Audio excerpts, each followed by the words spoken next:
Selamat datang kembali di dunia mereka. Di episode sebelumnya, kita telah menyelami kedalaman hutan belantara dan legenda kuntilanak. Kali ini, kita akan menjelajahi sisi lain dari dunia tak kasat mata yang menghantui Indonesia. Tetap di dunia mereka, pocong.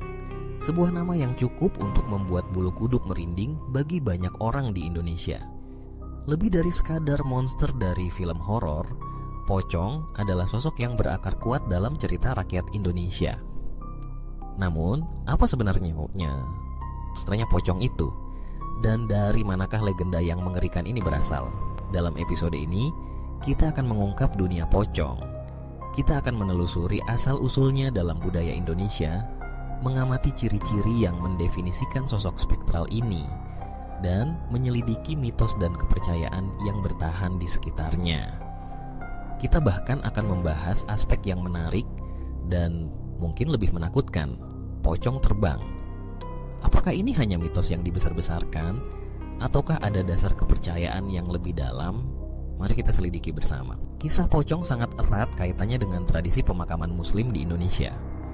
Kata pocong sendiri merujuk pada kain kafan yang digunakan untuk membungkus jenazah. Sesuai dengan ajaran agama Islam, setelah meninggal, jenazah akan dimandikan dan dibungkus dengan kain putih, kain kafan.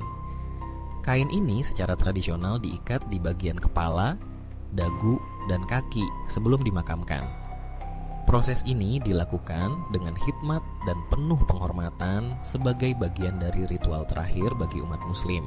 Legenda pocong muncul dari detail spesifik dalam praktik ini, ikatan tali kafan. Konon, jika tali pengikat ini tidak dilepaskan sebelum jenazah dikuburkan, arwah dari jenazah tersebut akan terperangkap, tidak dapat bergerak dengan tenang menuju alam baka. Arwah yang terperangkap inilah, menurut cerita rakyat, yang kemudian menjelma sebagai pocong. Kepercayaan ini telah diwariskan secara turun-temurun, menjadi bagian tak terpisahkan dari pemahaman masyarakat tentang kematian dan kehidupan setelahnya. Kepercayaan ini berfungsi sebagai pengingat yang kuat akan pentingnya tata cara pemakaman yang benar.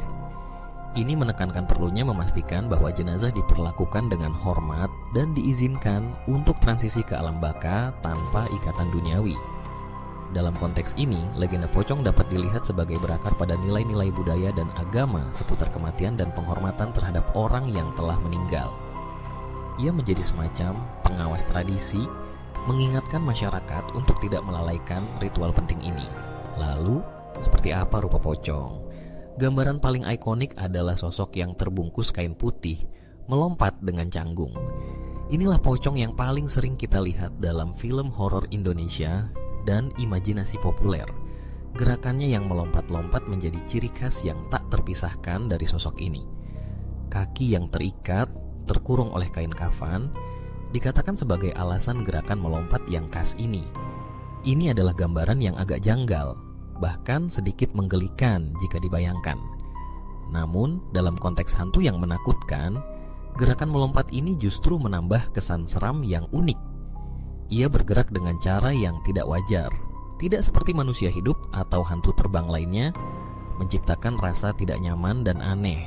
Namun, ada representasi lain yang mungkin kurang dikenal luas, tetapi sama menakutkannya. Pocong terbang. Jika pocong melompat terikat pada tanah, maka pocong terbang menentang gravitasi. Ia bergerak bebas di udara, menambah dimensi teror yang baru. Interpretasi dan kisah tentang pocong terbang bervariasi. Beberapa menggambarkan pocong terbang melayang diam-diam di atas tanah, meluncur tanpa usaha.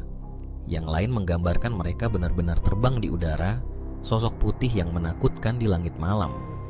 Versi ini tentu saja meningkatkan faktor ketakutan. Pocong yang bisa terbang tidak lagi terbatas, tidak lagi terikat oleh batasan duniawi.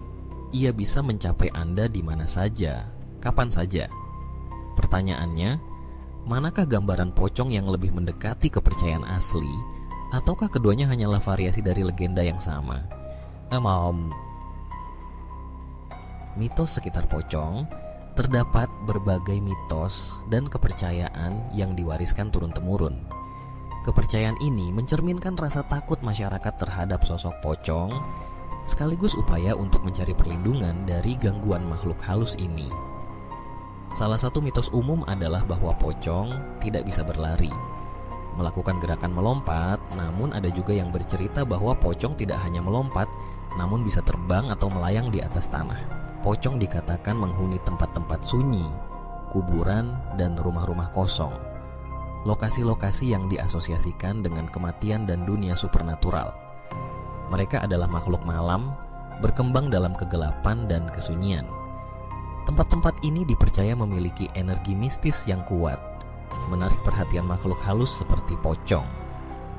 Untuk menangkal pocong, berbagai cara tradisional digunakan. Ini seringkali melibatkan benda tajam seperti jarum atau peniti yang ditempatkan di dekat pintu atau tempat tidur, dan pembacaan ayat-ayat suci atau doa-doa. Benda tajam dipercaya dapat menolak energi negatif atau bahkan melukai pocong. Sementara ayat suci dianggap memiliki kekuatan spiritual untuk mengusir makhluk halus. Pocong tidak terbatas pada cerita rakyat. Ia telah mengakar kuat dalam budaya populer Indonesia. Dari film horor dan acara TV yang tak terhitung jumlahnya hingga buku dan bahkan permainan video, pocong adalah sosok yang dikenal dan bertahan lama.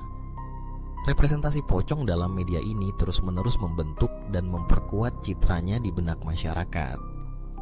Representasi ini, meskipun seringkali dibesar-besarkan untuk hiburan, menjaga legenda tetap hidup dan berkontribusi pada ketakutan kolektif dan ketertarikan pada pocong. Dan kemudian ada cerita-cerita, kisah-kisah perjumpaan.